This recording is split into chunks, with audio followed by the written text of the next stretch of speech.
All right. All right, so thank you for joining. This month in the Kidney Club, we're going to talk about phosphorus and potassium. When I was creating this presentation, I quickly realized, though, that I could have spent 45 minutes on just one of these, but I did my best to pull the most important concepts so that you took away the most from your time tonight. Yeah. Okay, so before I go on, can everyone hear me? And Yep. yeah, okay, perfect. So a little bit about what the layout's going to be like. First, we're going to introduce each of the elements. We're going to talk a little bit about potassium, where it comes from, and how we can monitor intake. And then we're going to do the same for phosphorus. We're going to introduce what phosphorus is, what it does in our body, and then talk about the food sources. And then, as always, I do have a delicious take-home recipe for you guys to try that I'll be emailing a copy of after the event is over. And then I'll open the floor for any questions that come to you and kind of some open discussion if there's any outstanding things you want to talk about tonight. Okay. So to get started, what the heck is potassium, right? So potassium is actually something that helps closely regulate our heart. So oftentimes if your potassium is out of whack, your physician will say, or your nurse will say, you know, we got to get this in check. We've got to protect your heart. And that's because it has to do with allowing your heart to beat properly. It also plays a role in preventing muscle wasting, osteoporosis, kidney stones. It does a lot of really important things, but most importantly, it has to do with our heart. So because normally it's so tightly regulated in our body in a certain range, the risks of it being high or low, they actually mimic each other because it has to do with the heart. So if it's high or low, you might notice some weakness. You might notice that you feel tired, muscle cramps, or maybe an irregular heartbeat. There's some things that you can actually physically start to sense. Whether you struggle with high or low potassium, you would know from your labs, but this presentation will help you know how you need to alter or maybe just observe your diet to best support what you need for your clinical status. So here I have a list of sources in case this is what you were hoping to get. I've got a list of high sources and I've got a list of low sources. A lot of these might look familiar, right? Bananas, beans, spinach, all of these things on the high sources contrasted with the low. But I don't really like lists, right? This isn't applicable. This isn't something that you can print out and just apply because lists are scary. It makes you feel like all of these things are things you can never have again, and it makes you sad. And then that when you have a list of low sources, it makes you think that if it's not on this list, you can't have it either, right? So we're not going to do this tonight. We're going to talk about true applied practice and how you can walk away from this presentation and know that you're effectively managing your potassium. So we'll start with tomatoes as one of the best examples of why a list just isn't appropriate. So we can put tomatoes on a list, but there's all these products that encompass tomatoes, right? So you've got cherry tomatoes like you'd slice and put on a salad. You've got slicing tomatoes where you'd put one slice on like a burger.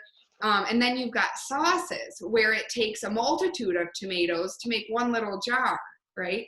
So all of these sources, the jars and the soups, they tend to add up a lot faster and are more concentrated with potassium. So these sources add up faster. Whereas if you were to only put 4 cherry tomatoes, slice them up and put them on a side salad, right? We wouldn't consider that a high potassium source, but if you just had a void list, it would make you think that you could never have cherry tomatoes on your side salad at dinner, right?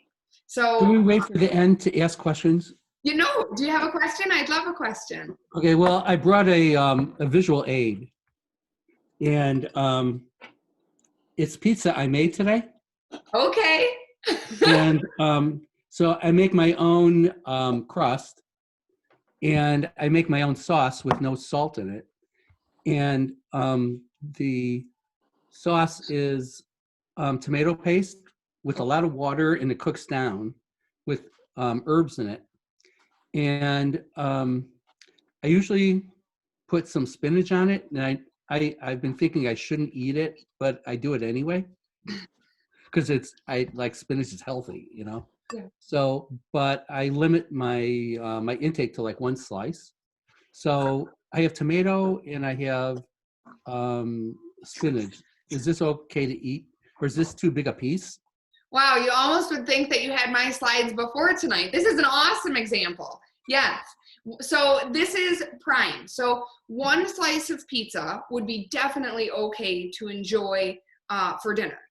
Where pizza can turn into a high potassium source is when most often we order pizza, right? Or make it. Sometimes we're eating 2 or 3 slices, right? That's Yep. when it turns into the high potassium source, because usually you'll have it for dinner and then it goes in the fridge, and then the next day for breakfast or lunch you'll have 2 slices or whatever you need for that meal, right? To use it up. Yep. So exactly. So that's when it becomes a high potassium source. Whereas when I don't know about the other gentleman there, but when I would get frozen pizzas, I would eat the whole thing. yeah. Yeah. Right? Yep. Used to. Right. I used to do that too. So see, that's where it adds up and can be a high potassium source when we're doing that, because then it turns in from not only just 1 meal, but multiple meals that can add up. And that's kind of the take home here. Whereas if you did like David did, 1 slice of pizza and then you can fill up other veggies on the side, that's when it would be a more controlled potassium source and it would fit, right? Because it wouldn't be a huge amount of potassium. So that's kind of the take home here, right? You can't, this doesn't mean that you can never have spaghetti again, right? But maybe you don't have spaghetti 5 nights out of the week. Maybe we don't meal prep it. Or maybe when we have it, we only have a small amount of noodles and topping and then have more veggies on the side. So that's the nitty gritty with tomatoes as a good introduction of how it fits. We just have to worry about what source is it coming in. What about if you have tomatoes on a vegetarian pizza? Yeah, it's kind of the same concept. Just 1 slice will do it for that meal, and then look for other ways to fill your plate. Yeah. Okay. Yeah. Sounds So good. we're going to talk a little bit more about this later in the slides and practice it. But I put these numbers here as a way to introduce a concept. So you can see right here, I've got 4 cherry tomatoes equals 161 milligrams, or 4% of the daily value. Milligrams can seem very overwhelming. And when you're reading a nutrition label and there's so many numbers on there, it can get, you don't know what to look for. And on the top of your head, you can't really remember what number you're supposed to be looking for. So I've got a trick for both potassium and phosphorus for your label reading.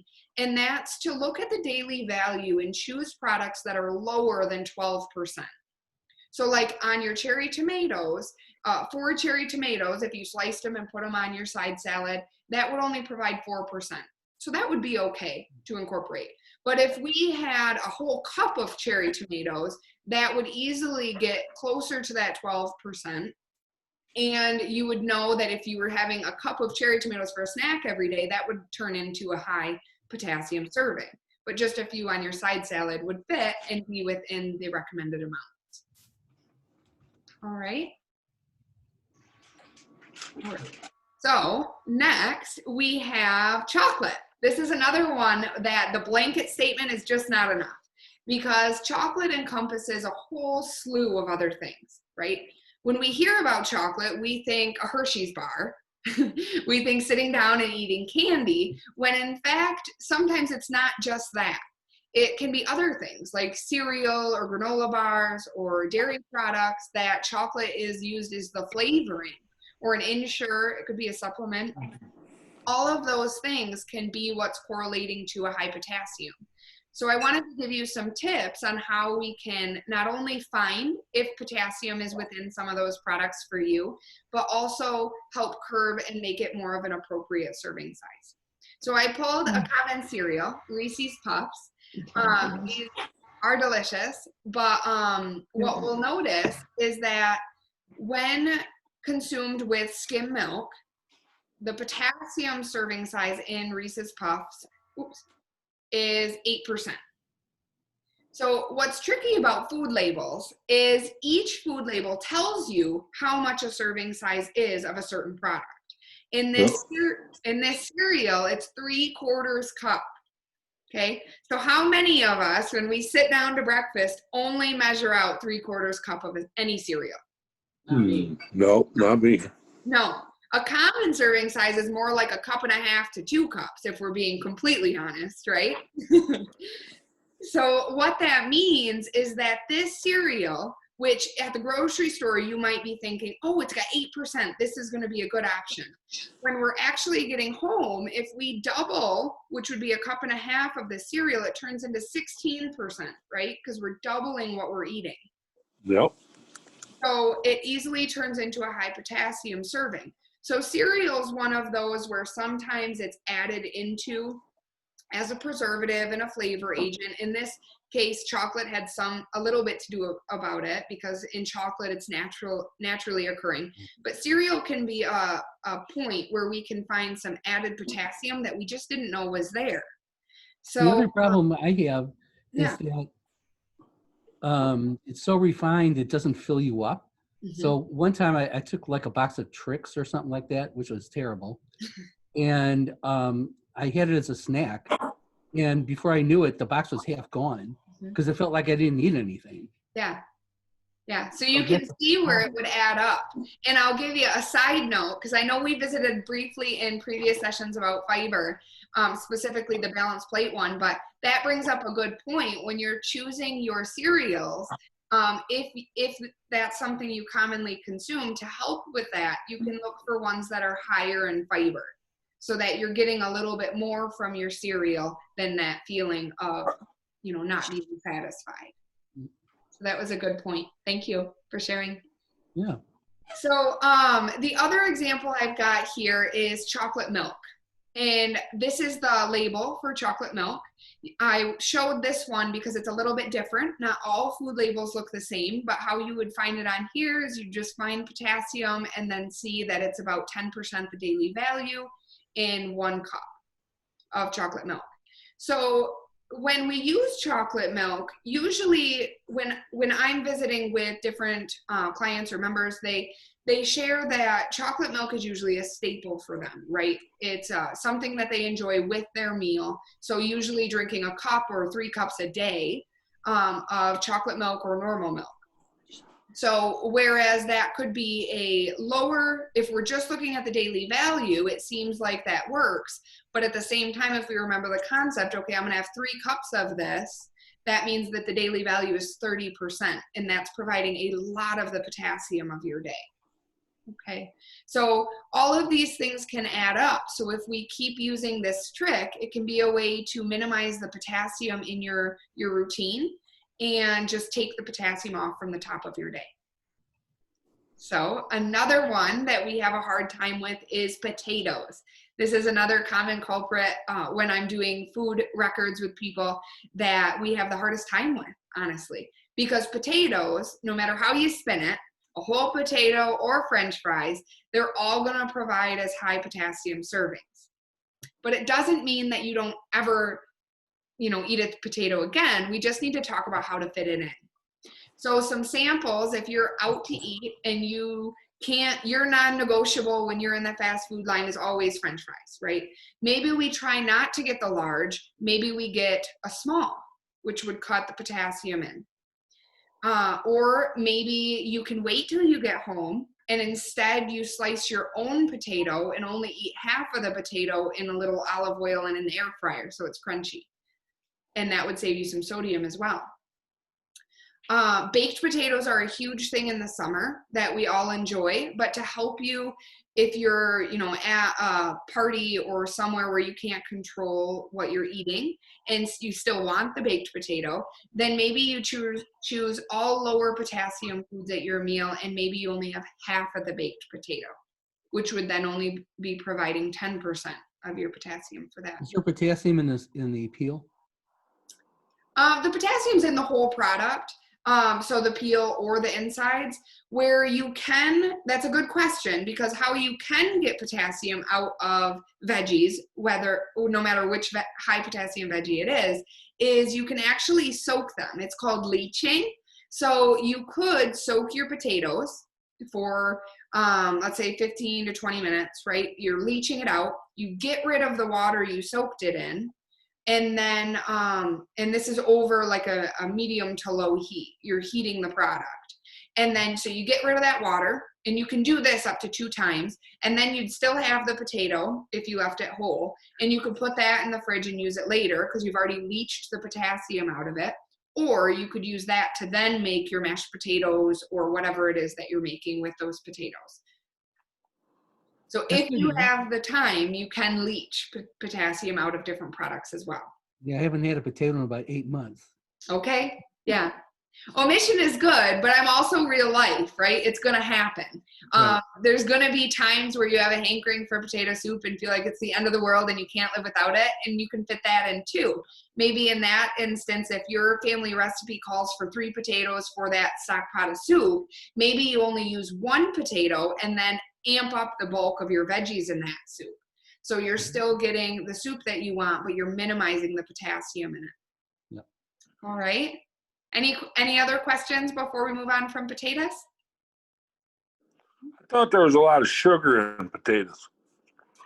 Yeah, so what you're probably referring to is the carbohydrate. Yes, there is carbohydrate in potatoes, but it's high fiber carbohydrate.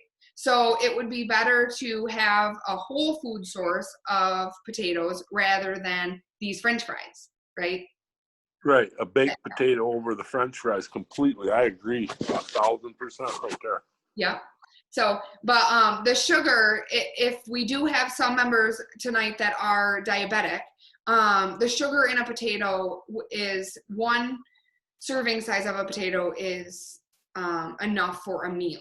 We hopefully wouldn't be having a full baked potato, but that would be enough energy or sugar, like you mentioned, to sustain that meal without any blood sugar spikes, as long as you weren't pairing it with additional sources of carbohydrate or sugar. Correct. Yep. It's a good point. Thank you for bringing that up. All right. So basically my take home with potassium to start is label reading is key. With both of these nutrients, we need to be aware of how to find them on the label so that we can set ourselves up for success and know what we're putting into our body. We want to be sure to remember that number 12, so less than 12% of the daily value, can be a really good indicator to keep in your head. And then overall, be mindful and be aware of certain portion sizes. It can go a long way. So to practice that, I put a few pictures. To summarize, we talked about this a little earlier, right? The pizza with veggies on the side as a way to still fit in that and have it every so often if you want to, but then set yourself up for success by only having 1 slice and veggies on the side. If you're somebody that loves orange juice and that is part of your daily routine, whether it's orange juice or chocolate milk, whatever it is, maybe you only have 4 ounces of that beverage and try to alternate it on different days with another beverage, like apple juice or grape juice, something else that wouldn't spike your potassium as high as a serving of orange juice or chocolate milk would. And then lastly, this draws into attention the potatoes. We're not always going to be in control of what is present at functions or when you're out to eat. So different things you can do are, like I mentioned, if this was what is served, you could have half a potato, fill up the rest of your plate on green beans and a little bit of chicken, and you would be okay. All right. So now we're going to get into phosphorus. And phosphorus is fascinating because it is everywhere. In our bodies, it has to do with the formation of bones and teeth, and it plays a role in metabolism and cellular repair. So it is important, but our world, since it's prevalent in so many things, it can make it very hard when our kidneys aren't working properly. So normally, if we were to consume excess of either of these nutrients, potassium or phosphorus, our kidneys would filter it out and get rid of it. But when they're not able to, it has to find another way out. And for phosphorus specifically, this way out usually is bound with calcium. As extra phosphorus is floating around in our body, it has to bind with something. And that element is going to be calcium. The calcium may come from some food, maybe, but primarily it's going to be leaching the calcium from your bones. So if your phosphorus level is high, like 6, 6.5, 7, that's what's happening. It's floating around in your arteries and it's finding something to bind with, usually pulling the calcium out of your bones and causing your bones to become weak or brittle. So with that extra calcium floating around, also, you've got to also think about what that's doing.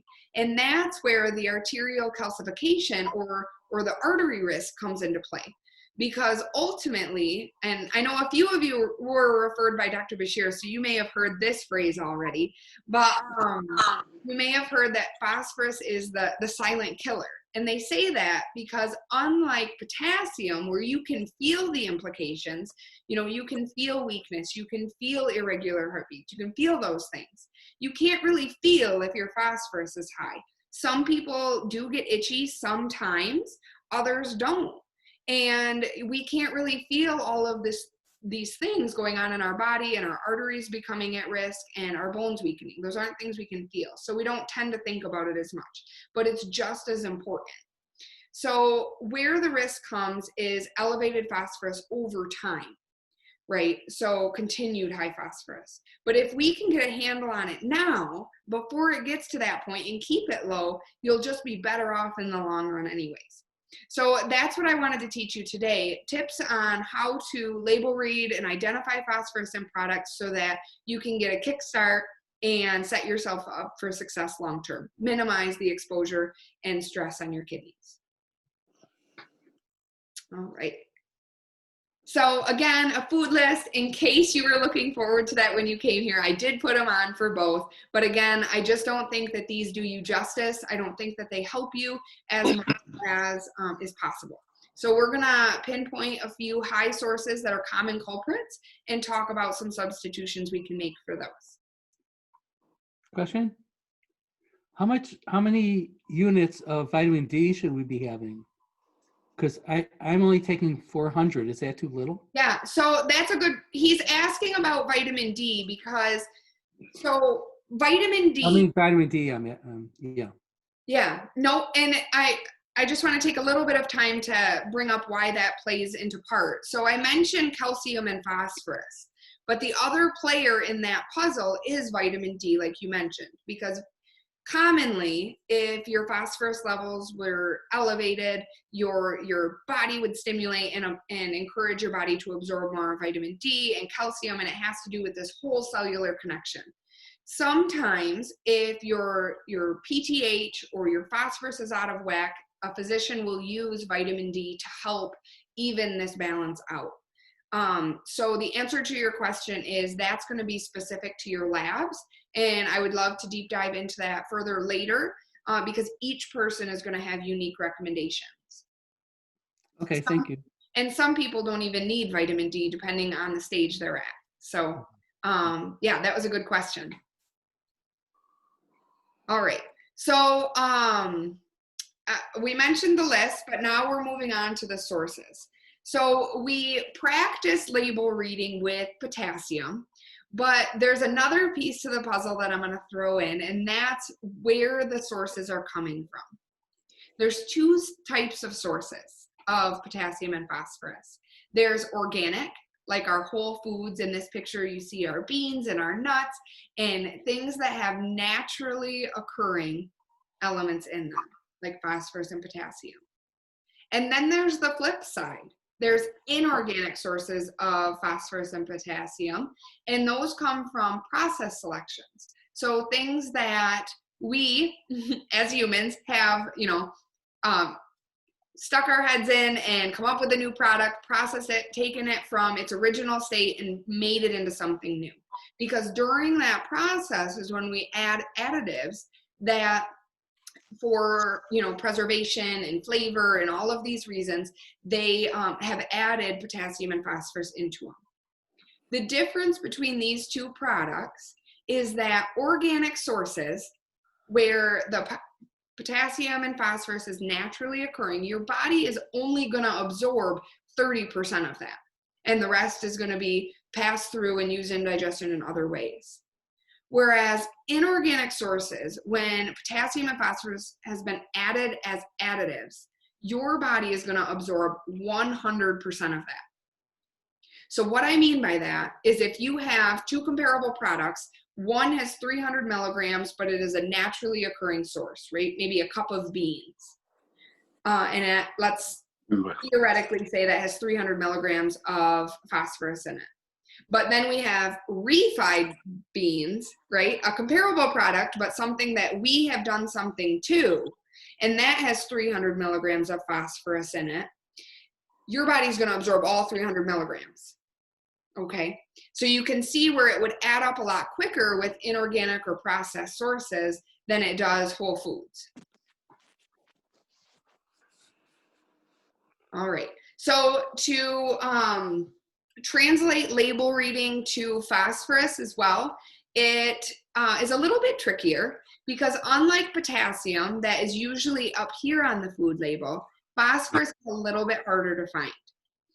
I pulled this label first because it is a cereal. Usually with grains or breads, sometimes they give you a little bit of a bigger food label. So you do have the option of seeing phosphorus down here at the bottom of the food label. And you can see that this fiber one has 15%, which puts us over the 12, and 9% of potassium. But you can see how here it's easily spelled out, right? We can see it. But that's not always the case for phosphorus. So I wanted to give you some tips on how when it's not on the food label, but you know it's a processed product and you want to see if it's supporting your goals, how do you find that? So how you find that is on the back of the food label, there's going to be ingredients listed. So just like this one, it's the bare bones in this cheddar cheese dip. It's the bare bones, so it's not going to tell you how much phosphorus is in there. But to investigate, you look in the ingredients and you look for a keyword, phos, P-H-O-S. So we can see that in this product, it has this big long word that they try to hide it in, but we can see that it has a phosphate additive. So that would trigger you that this specific product has a phosphate additive, and to kind of navigate the shelf and see if there's maybe another product that doesn't have it. I chose Cheese Whiz here, but another one that you can look for are things like beverages, your granola bars, all those processed products. This is a practice you can get into and find some new favorites that don't have those extra phosphate additives that are just working against you.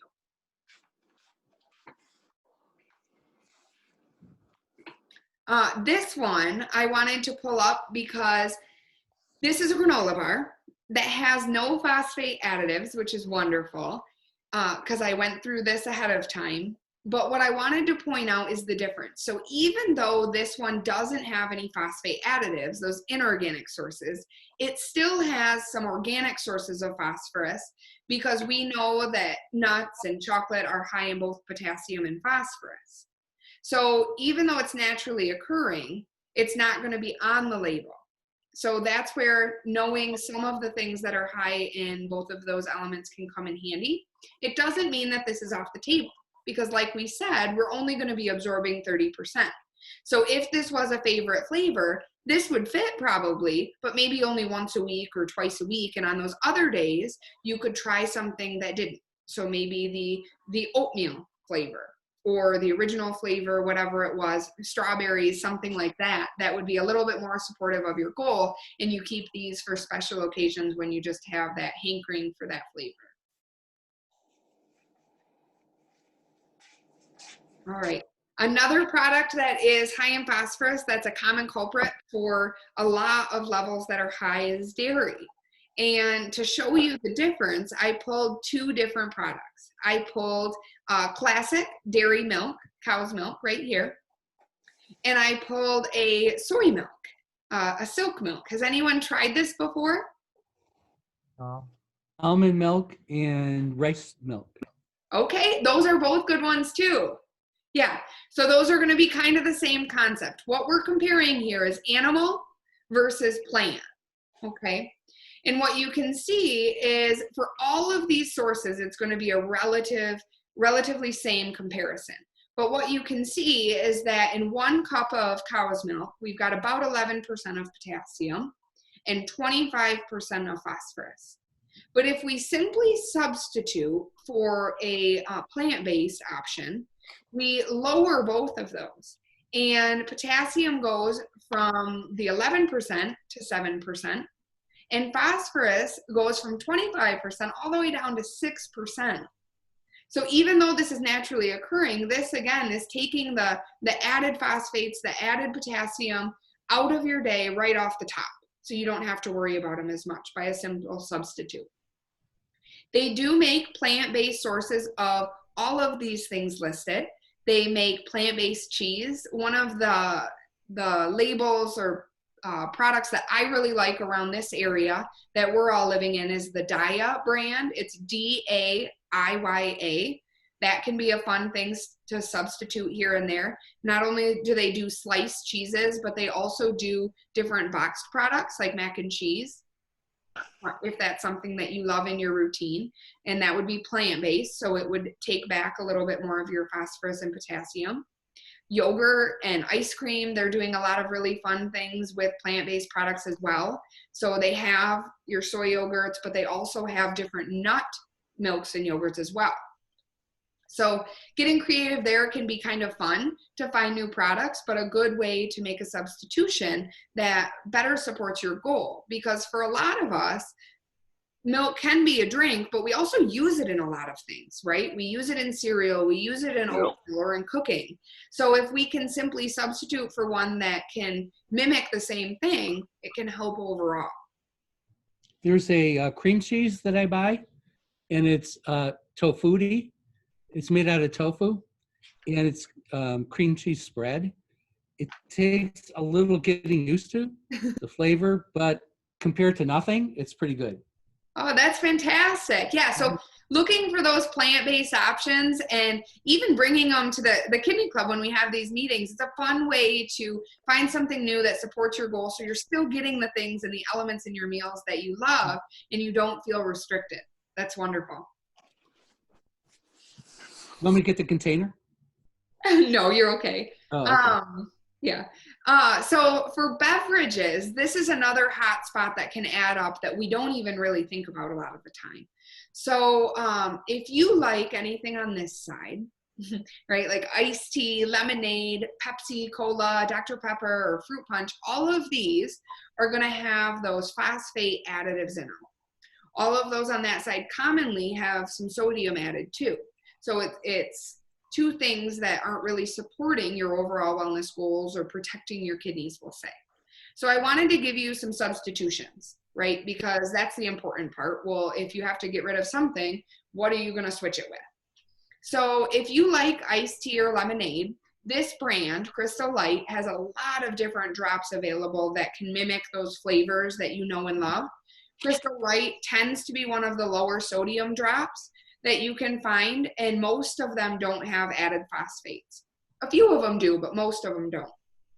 Another option, if you like carbonated beverages, is this soda, Zevia. This soda is quite tasty. It has no sodium. It's actually essentially flavored water that is made to mimic different pops. So they have like a Mountain Dew, a cola, a ginger ale. They've got all these flavors.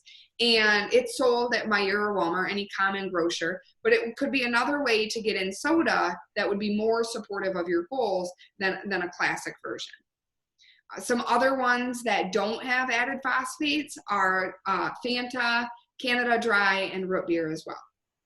So those are some substitutions. If you see something on the left that you commonly have and you're struggling with your potassium, maybe that's one of the, and you're struggling with your phosphorus, maybe that's one of the culprits. So there's a substitution there. All right. And then another. Are we talking all iced tea or like the pre-made iced tea? That's a great question. Pre-made iced tea. So if you're making your own with bags at home and then putting it in the fridge, that won't have it. But pre-made, so anything in a bottle or out of a fountain. Oh. Also, the good thing about Zevia, because they have their root beer, Okay, thank you. there's no color in it. Yeah, yep, there's no color in those. So don't let that startle you if you're going for a cola and it's clear. I assure you they taste relatively the same. They're quite delicious. All right, so good question on the iced tea there. For deli meat, this is something that comes up because oftentimes we need quick meals, we don't feel like cooking, or maybe we're living alone and this is kind of a staple for you.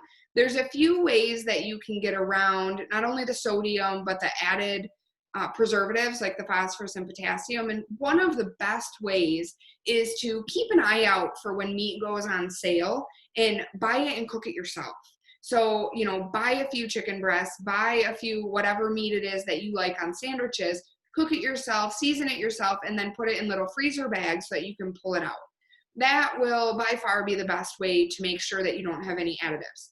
But it's not always feasible for everybody, right? Maybe we don't live in a space that is conducive to cooking like that, or maybe we don't have a lot of freezer space, and these are your only option. Well, there are cases like that, and so for tonight, I wanted to make sure that you had some sources that don't have those added phosphates in them. So I pulled several that I navigated through the grocery store to find, and these ones don't have the added phosphates. Sorry about that. They can be high in sodium, just like anything else, but if you have the appropriate serving size, you can still include it in at a meal if this brings you a source of protein and works within your routine. Is this a common staple for anyone we have tonight? What was it? Deli meat. So I've got turkey, chicken, and that's all I have on this one, turkey and chicken. Sometimes we do that. Sometimes we do that, but we consider that process and then stay away from it. Fantastic. Okay. Well, here is, if you go camping this summer or anything, now you have these resources that won't throw you off the rails with your goals. Uh-huh. All right. And then I also wanted to give you again, a sample recipe like I like to every session. This time I did no stress fajitas because I thought it would be fun as a way to practice your label reading skills and get out and find a tortilla that supports your goals. So find one that doesn't have a whole lot of potassium or phosphorus, maybe investigate the ingredients, see if there's any additives, and make these delicious fajitas. Now, in our course today, we have, all spectrums of kidney disease, from those needing a low protein to those needing a high protein diet. So if you were going for a high protein diet, this is perfect. You've got your chicken in there. You're good to go and enjoy. You could probably even find a high protein tortilla. But for those of us that need a lower protein diet and we're looking to minimize the stress on the kidneys, a sample of what you could do is 12 ounces is, depending on the breasts you buy, it could be maybe 2 chicken breasts, but maybe you don't use the 2, maybe you only use 1 or half of 1 to make the recipe, and you times the produce in here, the green pepper, red pepper, and onion, by 2 or 3, so that you still have really good bulk to your fajitas, but you don't have as much animal protein in it. That would be a good option as a way to do it. So, the other change that is nice with this recipe is, instead of using any packets from the store, you now have a way to season fajitas or anything quick on the go like that with seasonings rather than anything prepackaged, which can help lower the sodium as well. Okay. So that's our tidbit for tonight. Quite a few different products and suggestions for both phosphorus and potassium that you can take and run with. And as you apply them, I love to hear feedback. So if you find some cool products, send them my way. Or if you just want to celebrate something you found, that would be awesome too. If you're interested in applying this more in a one-on-one way and knowing what your specific lab values mean, I do offer one-on-one consultations. Medicare will pay for up to 4 sessions a year. So if that's something you are eager for, you can just respond to my email tonight and I will give you more information on that. Our next class next month will be on fast food and kidney health. So eating out, how you do it, how you still support your goals in those times that come up. So What would be the date for next month, Taylor? I do not have a date yet. It'll probably be in the second or third week of the month. But Okay. I'll send out an email and I'll do my phone calls just like I did this time. Okay.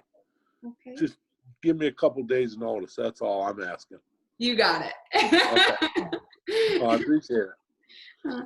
Well, I am so appreciative for everyone that logged in tonight. So thank you. And I'm going to stay on for a little bit so that you can ask any questions that you might have in this open forum.